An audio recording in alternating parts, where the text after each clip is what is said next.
வசனம்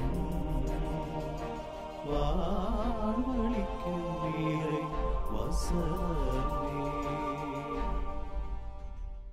இறையேசுவில் அன்புக்குரியவர்களே, அருட்சாதனங்களின் வரிசையில் நாம் இன்று சிந்திக்கவிருக்கின்ற அருட்சாதனம் ஒப்புரவு அருட்சாதனம். பாவம் நிறைந்த உலகத்திலே பாவமான ஒரு இயல்போடு பாவங்கள் செய்யக்கூடிய அனைத்து வாய்ப்புகளோடு வாழ்ந்து கொண்டிருக்கின்ற நமக்கு பாவங்கள் நம்மை அடிமைப்படுத்த இயலாது. ஏனென்றால் பாவத்தையும் இந்த உலகையும் நான் வென்றுவிட்டேன் என்று இரக்கத்தோடு நம்மை ஆசீர்வதிக்கின்ற மன்னிக்கின்ற இயேசு கிறிஸ்துவின் அருளும் அன்பும் என்றும் இருக்கும்படியாக உங்களை வாழ்த்துகின்றேன், உங்களுக்காக ஜெபிக்கின்றேன். ஒப்புரவு அருட்சாதனம் என்பது இயேசு கிறிஸ்துவின் இரக்கத்தை, இறை தந்தையின் இரக்கத்தை, தூய ஆவி நமக்கு நல்வாழ்வு வாழ தருகின்ற ஆற்றலை நமக்கு எடுத்து சொல்லுகின்ற அருட்சாதனம். இந்த அருட்சாதனத்திற்கு பல பெயர்கள் உண்டு. பழைய தமிழிலே இதை பச்சாதாபம் என்று சொல்வார்கள்.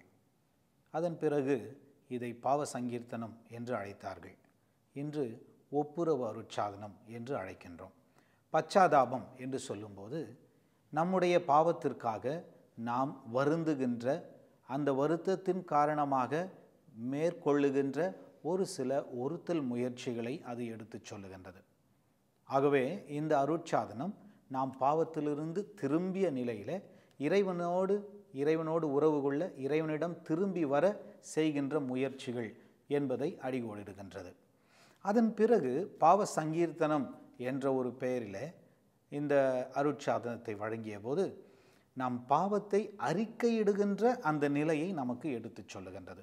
பாவத்தை அறிக்கையிட்டு அந்த பாவத்திற்காக மனம் வருந்தி அந்த பாவத்திலிருந்து நான் மீண்டு வர வேண்டும் என்று இறைவனிடம் நாம் அணுகி செல்லுகின்ற அந்த நிலையை அடிகோடிடுகின்ற பெயர் பாவ சங்கீர்த்தனம். ஆனால் இன்று திருச்சபை இந்த பெயர்களையெல்லாம் அலசி பார்த்துவிட்டு ஒப்புரவு, ஆங்கிலத்தில் ரெக்கன்சிலியேஷன் என்ற ஒரு வார்த்தையை தேர்ந்து கொண்டிருக்கின்றது. த சாக்ரமெண்ட் ஆஃப் பெனன்ஸ் என்ற வார்த்தை போய் த சாக்ரமெண்ட் ஆஃப் கன்ஃபெஷன்ஸ் என்ற வார்த்தையும் போய் இப்பொழுது சாக்ரமெண்ட் ஆஃப் ரெக்கன்சிலியேஷன், ஒப்புரவு அருட்சாதனம் என்ற ஒரு பெயரை வழங்குகின்றது.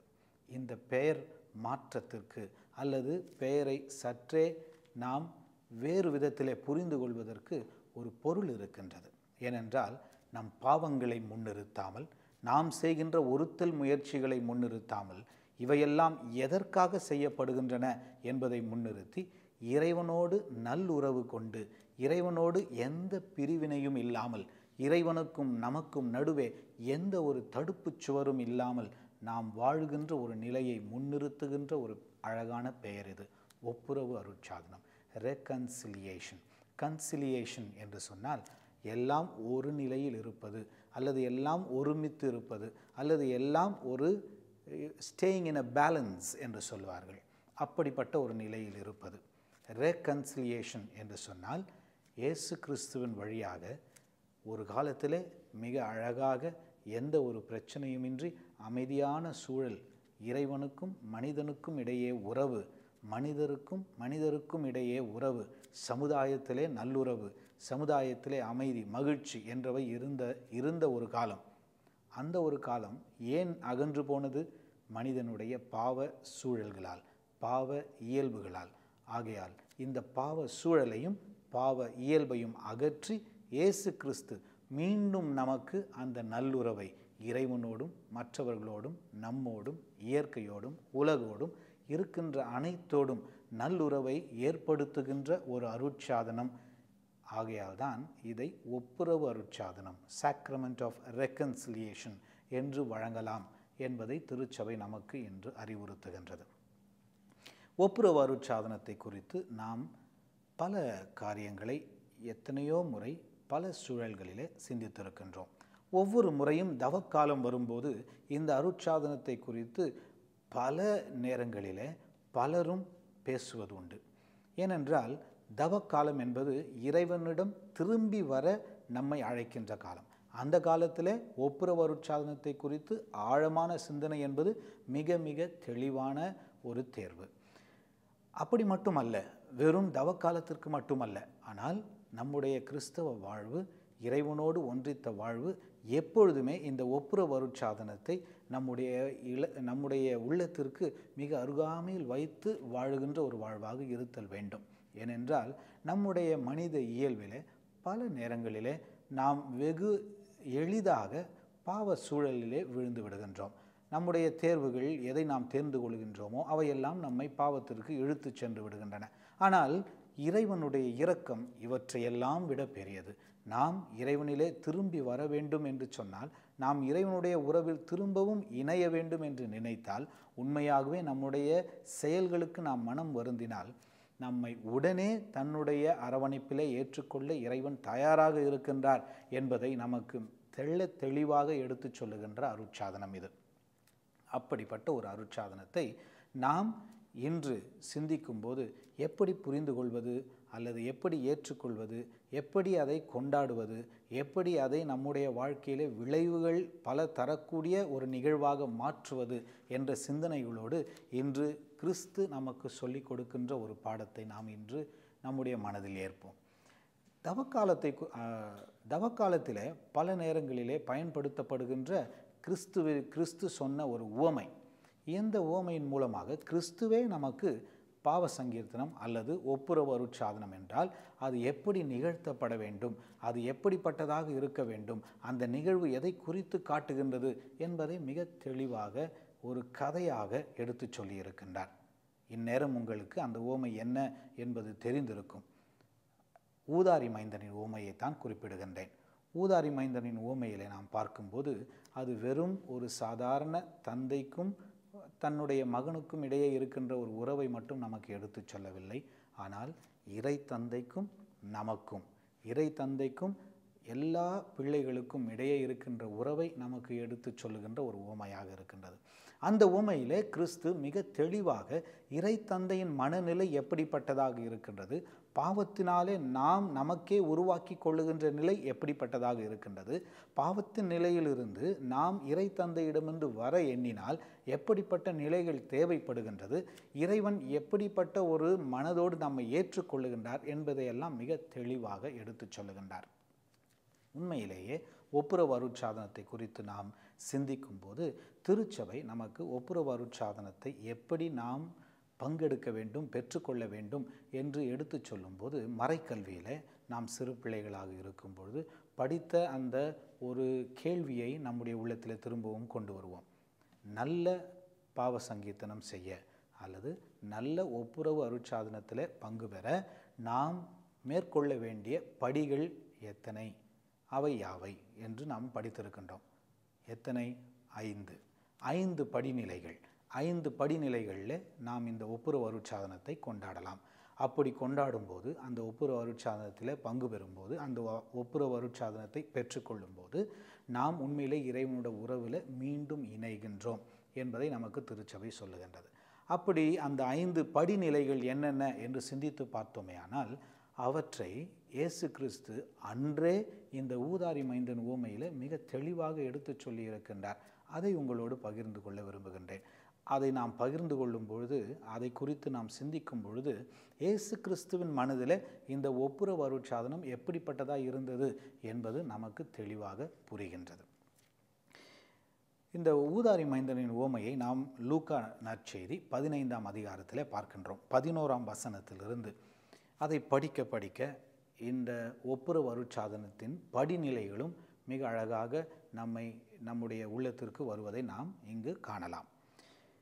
15ஆம் அதிகாரம் 11ஆம் வசனத்திலிருந்து. இயேசு கூறியது: ஒருவருக்கு 2 புதல்வர்கள் இருந்தார்கள். அவர்களுள் இளையவர் தந்தையை நோக்கி, அப்பா, சொத்தில் எனக்கு உரிய பங்கை தாரும் என்றார்.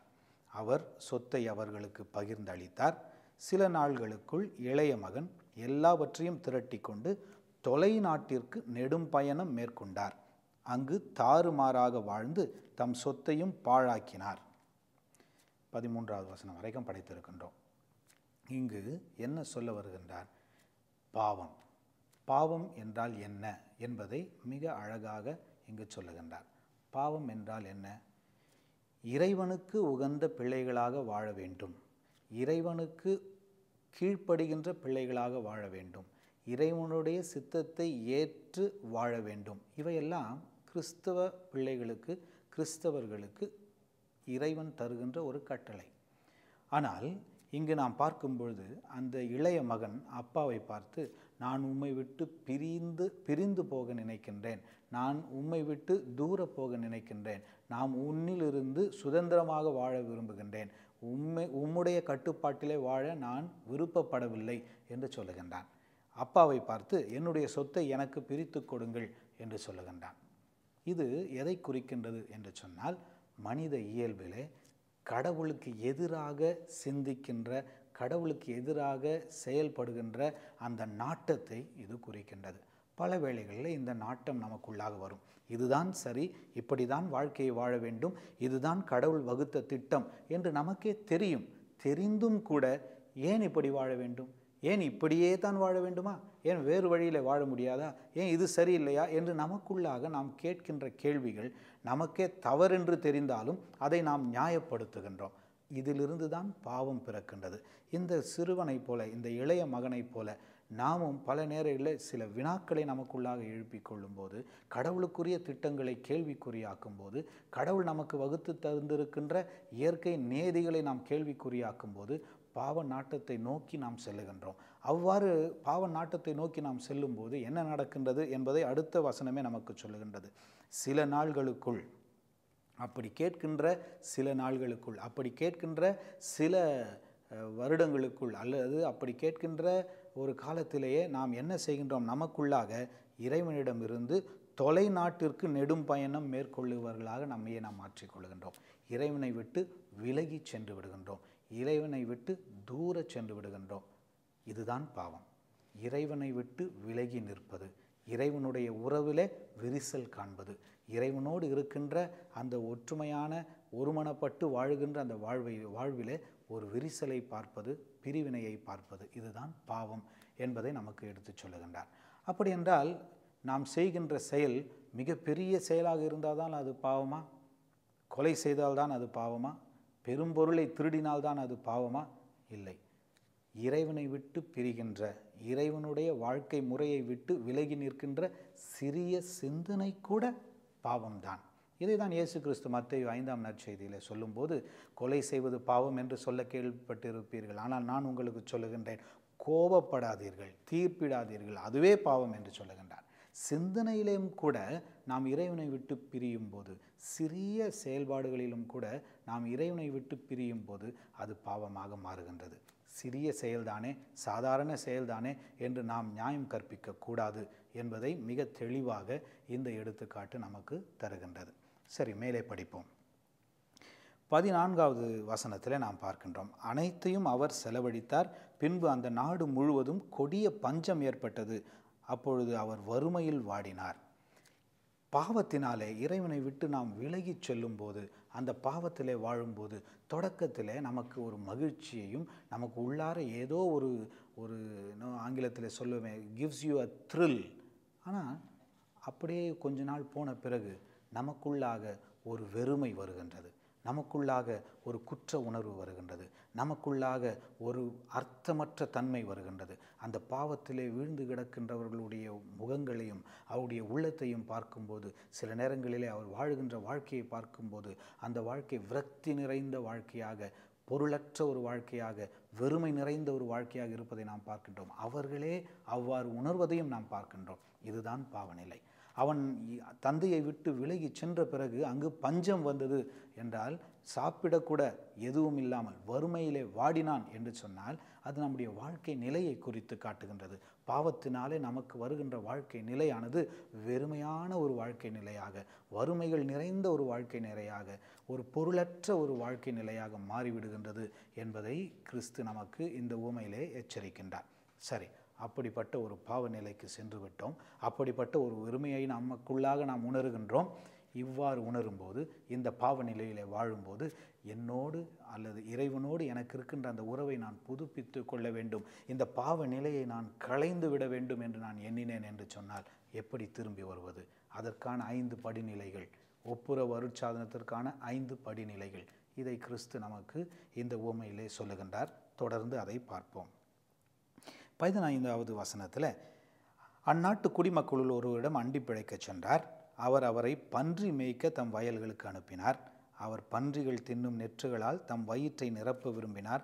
ஆனால் அதை கூட அவருக்கு கொடுப்பாரில்லை. அவர் அறிவு தெளிந்தவராய். இதுதான் முதல் படிநிலை. அவர் அறிவு தெளிந்தவராய். நமக்கும் மறைக்கல்வியில் நாம் படிக்கும்போது ஒப்புரவு அருட்சாதனத்திற்கான 5 படிநிலைகள். முதலாவது என்ன? என்னுடைய பாவங்கள் என்ன என்று நான் அலசி பார்ப்பது, ஆய்ந்தறிவது. அதை தான் நாம் இங்கு பார்க்கின்றோம். அவர் அறிவு தெளிந்தவராய். அன்புக்குரியவர்களே, பாவத்தை விட்டு நாம் விலக வேண்டும் என்று சொன்னால் நாம் அறிவு தெளிந்தவராக வேண்டும். இதென்ன அறிவு தெளிவு? நாம் புரிந்து கொண்டிருக்கின்ற அறிவை நாம் தெளிவுபடுத்தி கொள்ள வேண்டும். நமக்கு ஏற்கனவே இருக்கின்ற ஒரு புரிதலை நாம் தெளிவுபடுத்தி கொள்ள வேண்டும். என்ன அது என்று பார்த்தோமேயானால், நாம் ஒவ்வொருவரும் இறைவனின் பிள்ளைகள். நாம் ஒவ்வொருவரும் இறைவனின் உருவிலும் சாயலிலும் படைக்கப்பட்டவர்கள். அவருடைய உருவையும் சாயலையும் தாங்கியவர்கள். இதை நாம் மறக்கும்போது, இதை நாம் மறுக்கும்போது அது பாவமாக மாறுகின்றது. நாம் பாவத்திலே இருக்கும்போது நம்முடைய உண்மையான நிலை, நமக்குள்ளாக இருக்கின்ற நிலையை மறந்த நிலையில் இருக்கின்றோம். நாம் உண்மையிலேயே இறைவனின் பிள்ளைகள், அவருடைய உருவையும் சாயலையும் தாங்கியவர்கள் என்பதை மறந்து இருக்கின்றோம். அறிவு தெளியும் போது இந்த உணர்வு நமக்கு திரும்பவும் வருகின்றது. இங்கு பார்ப்போம். அவர் அறிவு தெளிந்தவராய் என்ன செய்கிறார்? அவர் அறிவு தெளிந்தவராய், என் தந்தையின் கூலியாள்களுக்கு தேவைக்கு மிகுதியான உணவு இருக்க நான் இங்கு பசியால் சாகிறேனே. நான் அந்த தந்தையின் பிள்ளை ஆயிற்றே. அந்த தந்தையினுடைய வேலையாட்கள் கூட நிறைவாக வாழும்போது தந்தையின் பிள்ளையாகிய நான் இப்படி இருக்கின்றேனே. அதுதான் அறிவு தெளிவு. நாமும் கூட இறை தந்தையின் நான் பிள்ளையாயிற்றே, இறை தந்தையின் மகனாயிற்றே என்று நான் சிந்திக்கும் போது, என்னுடைய அறிவிலே தெளிவை பெறும்போது இறைவனிடம் செல்ல வேண்டும் என்ற உணர்வை எனக்குள்ளாக நான் உருவாக்கி கொள்கின்றேன். இதுதான் முதல் படிநிலை. நமக்குள்ளாக நாம் செய்த தவற்றை உணரும் போது, அந்த தவற்றை ஏற்றுக்கொள்ளும் போது முதல் படிநிலையில் நிறைவு பெறுகின்றது. ஆனால் அவ்வாறு நம்முடைய தவறை ஏற்றுக்கொள்வது மட்டும் போதாது. அடுத்த நிலையை பார்ப்போம். நான் புறப்பட்டு என் தந்தையிடம் போய், அப்பா, கடவுளுக்கும் உமக்கும் எதிராக நான் பாவம் செய்தேன். இனிமேல் உம்முடைய மகன் எனப்பட தகுதியற்றவன். உம்முடைய கூலியாள்களுள் ஒருவனாக என்னை வைத்து கொள்ளும் என்பேன் என்று சொல்லிக்கொண்டார். அந்த மகன் அறிவு தெளிந்தவனாய் நான் என்ன செய்ய வேண்டும் என்பதை மனதுக்குள்ளாக சிந்திக்க ஆரம்பிக்கின்றான். நான் செய்தது தவறு என்பதை முதலில் உணர்கின்றான். அந்த தவற்றுக்கு இறைவனிடம் மன்னிப்பு, தன்னுடைய தந்தையிடம் மன்னிப்பு கேட்க வேண்டும் என்று முடிவெடுக்கின்றான். ஒப்புரவு அருட்சாதனத்தின் படிநிலைகளை பார்ப்போம். முதலிலே என்னுடைய பாவம் என்ன, நான் செய்த தவறு என்ன என்பதை நான் எனக்குள்ளாக கேட்டுக்கொள்கிறேன். இரண்டாவது, அந்த பாவத்திற்காக மனம் வருந்துகிறேன். இந்த மகன் தன்னுடைய தந்தையிடமிருந்து நான் பிரிந்து வந்து விட்டேனே, இந்த தந்தையினுடைய அந்த நிறைவுகளை எல்லாம் என்னுடைய வாழ்க்கையில் நான் இழந்து விட்டேனே என்று மனம் வருந்துகின்றான். தான் செய்தது தவறு என்பதை உணர்கின்றான். நாமும் அவ்வாறே நாம் செய்தது தவறு என்பதை உணர வேண்டும். நாம் மனம் வருந்த வேண்டும். மன வருத்தம் என்பது இரண்டாவது படி. மன வருத்தம் இல்லாமல் நம்முடைய வாழ்க்கையில் உண்மையான பாவ மன்னிப்பை நம்மால் பெற முடியாது. ஏதோ நானும் பேருக்கு சென்றேன், என்னுடைய பாவங்களை அறிக்கையிட்டேன், குருவானவர் எனக்கு பாவ மன்னிப்பை தந்தார், ஆகையால் எனக்கு பாவ மன்னிப்பு கிடைத்து விட்டது. It's an automatic absolution. அதெல்லாம் கிடையாது. உண்மையாகவே அது என்னுடைய தேர்வாக இருக்க வேண்டும். I need to choose to receive that absolution. எப்படி? மன வருத்தத்தின் மூலமாக. அந்த மன வருத்தம் என்னிடம் இல்லை என்று சொன்னால் இறைவனின் மன்னிப்பை பெறுகின்ற அந்த நிலையில் நான் இன்னும் இல்லை என்று பொருள். அது இரண்டாவது படிநிலை. மூன்றாவது படிநிலையும் இங்கேயே இருக்கின்றது. அந்த பையன் தன்னுடைய அப்பாவிடம் செல்ல வேண்டும் என்று முடிவெடுத்த போது தான் தவறு செய்துவிட்டேன் என்று உணர்ந்து அந்த தவறுக்காக மனம் வருந்தி அடுத்ததாக என்ன சொல்லுகின்றான்? நான் அப்பாவிடம் செல்வேன், என் தந்தையிடம் செல்வேன், இனி நான் இங்கு இருக்க மாட்டேன், இனி நான் இங்கு இருக்க மாட்டேன் என்று முடிவெடுக்கின்றான். இது என் நிலை அல்ல. ஏனென்றால் நான் என்னுடைய தந்தையின் பிள்ளை. என்னுடைய தந்தையினுடைய எல்லா மகிமைக்கும், என்னுடைய தந்தையினுடைய எல்லா வசதிக்கும் என்னுடைய தந்தையினுடைய எல்லா நிறைவுக்கும் நான் சொந்தமானவன் என்பதை அவன் உணர்ந்துவிட்டு நான் இனி இங்கு இருப்பது சரியல்ல, இனி நான் இங்கு இருக்க மாட்டேன் என்று தீர்மானிக்கின்றான். ஒப்புரவு அருட்சாதனத்தின் 3ஆம் படிநிலை இது. என் பாவங்களை உணர்ந்து விட்டேன், அந்த பாவங்களுக்காக மன வருத்தப்பட்டு விட்டேன். மன வருத்தத்தோடு நிறுத்திவிட முடியாது அன்புக்குரியவர்களே. மன வருத்தம் அடுத்த நிலைக்கு நம்மை இட்டு செல்ல வேண்டும். இனி நான் இந்த நிலையிலே வாழ மாட்டேன் என்று முடிவெடுப்பது. இனி நான் இந்த நிலையிலே வாழ மாட்டேன், ஏனென்றால் இறைவனுடைய பிள்ளை நான், இறைவனிடம் எழுந்து செல்வேன், இந்த நிலையிலிருந்து நான் மாறுவேன், இந்த நிலையை நான் இனி என் வாழ்க்கையிலே நிலைக்க விடமாட்டேன் என்று தீர்மானித்தல். இனி பாவத்தை செய்ய மாட்டேன் என்று தீர்மானிக்கின்ற நிலை இது. அந்த நிலை இல்லாமல் இறைவனுடைய மன்னிப்பை முழுமையாக என்னால் பெற இயலாது. அவன் முடிவெடுக்கின்றான். முடிவெடுத்த பிறகு என்ன நடக்கின்றது? மிக முக்கியமான ஒன்று. நான் எழுந்து என் தந்தையிடம் செல்வேன், இதையெல்லாம் சொல்வேன் என்று முடிவெடுத்தவன் 20வது வசனத்தில் அங்கே எழுதுகின்றார், உடனே அவர் புறப்பட்டு. இந்த உடனே என்பது மிக முக்கியமான ஒன்று, நாம் அனைவருமே மனதில் கொள்ள வேண்டிய ஒன்று. உடனே அவர் புறப்பட்டு, இதை தான் நாம் செய்ய வேண்டியிருக்கின்றது. நம்மிலே பலர் நாம் மன வருத்தப்படுகின்றோம், இந்த நிலையிலிருந்து மாற வேண்டும் என்று முடிவெடுக்கின்றோம். ஆனால் நாளை பார்க்கலாம், அடுத்த முறை பார்க்கலாம், அடுத்த வருடம் பார்க்கலாம், அப்புறமா பார்க்கலாம், இன்னும் நிறைய நேரம் இருக்குது அப்படின்ற ஒரு உணர்வோடு நாம் வாழ்ந்து விடுகின்றோம். அப்படிப்பட்ட உணர்வு நம்முடைய பாவ மன்னிப்பு பெறுகின்ற நிலையை குலைத்துவிடும். உடனே அவர் புறப்பட்டு தன் தந்தையிடம் சென்றார். என்ன செய்தார்? தன் தந்தையிடம் சென்று தான் நினைத்ததை, தான் வருத்தப்பட்டதை தந்தையிடம் சொல்லுகின்றார். 4வது நிலையிலே நாம் பார்க்கின்றோம், நாம் நம்முடைய பாவங்களை உணர்ந்திருக்கின்றோம், மன வருத்தப்பட்டு விட்டோம், இனி இதை செய்யக்கூடாது என்று தீர்மானித்து விட்டோம். 4வது நிலையாக எழுந்து சென்று அருட்தந்தையிடம், இறைவனுடைய பிரதிநிதியாக இருக்கின்ற குருவானவரிடம் நம்முடைய பாவங்களை அறிக்கையிடுவது. நாம் அங்கு அறிக்கையிடும்போது குருவானவரிடம் அறிக்கையிடவில்லை, கிறிஸ்துவிடமே அறிக்கையிடுகின்றோம், இறை தந்தையிடமே அறிக்கையிடுகின்றோம் என்பதை உணர்ந்து செயல்படுதல். இதுதான் 4வது படிநிலை. பலருக்கும் இந்த நிலையிலே தான் பெரிய பிரச்சனை இருக்கின்றது. அவரும் என்னை போல ஒரு சாதாரண மனிதன் தானே என்ற ஒரு கண்ணோட்டத்தோடு அவரை பார்க்கும்போது அவர் சாதாரண மனிதனாக தான் நம்முடைய கண்ணுக்கு தெரிவார்.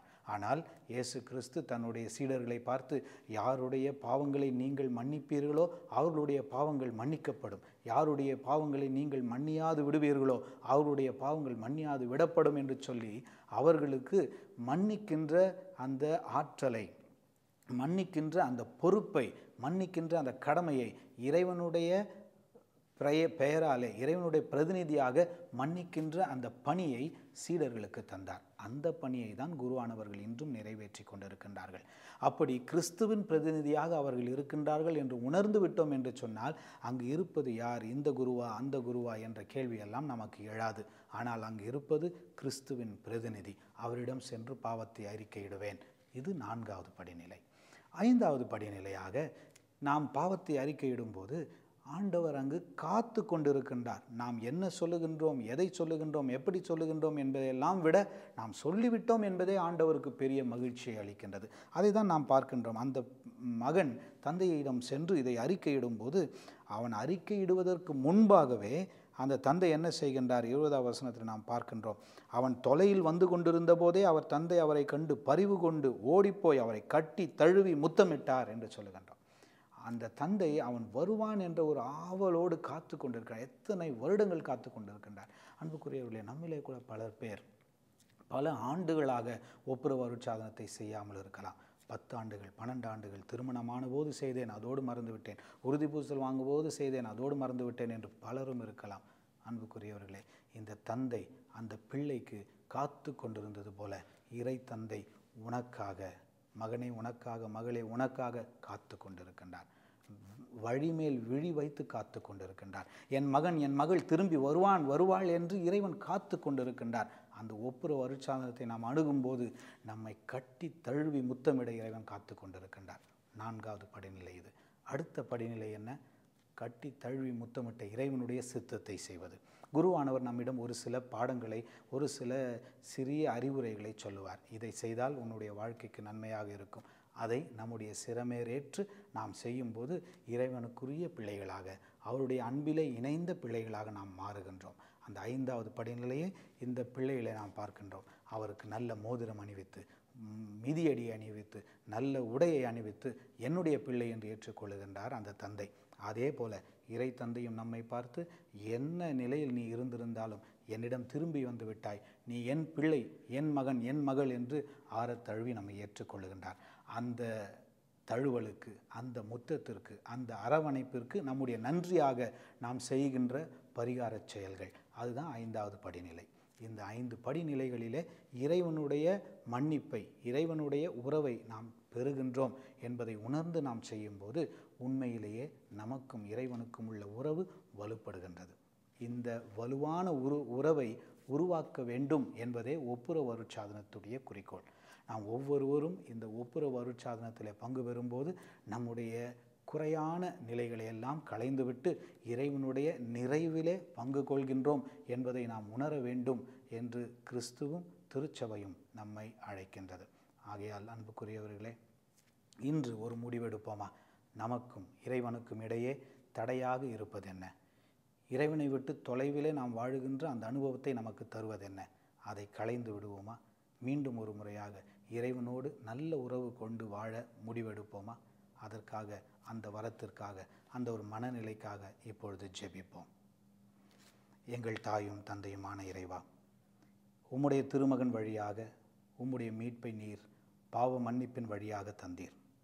எங்களுடைய பாவத்திற்காக, எங்களுடைய பாவத்திற்கு மன்னிப்பு தருவதற்காக, எங்களுடைய பாவங்களிலிருந்து எங்களை மீட்பதற்காக கிறிஸ்து சிலுவையிலே அன்று அறையுண்டார். அந்த சிலுவையை காணும் போதெல்லாம் நீர் எங்களுக்காக காத்திருக்கின்றீர், உம்மோடு உறவு கொள்ள காத்திருக்கின்றீர், உம்முடைய உறவிலே நிலைக்க காத்திருக்கின்றீர். ஒப்புரவு அருட்சாதனத்தை பெற்று உம்மோடு உறவு கொள்ள எங்களை அழைக்கின்றீர் என்பதை நாங்கள் உணரச் செய்தருளும். எங்கள் ஆண்டவராகிய கிறிஸ்து வழியாக உம்மை மன்றாடுகின்றோம். ஆமென்.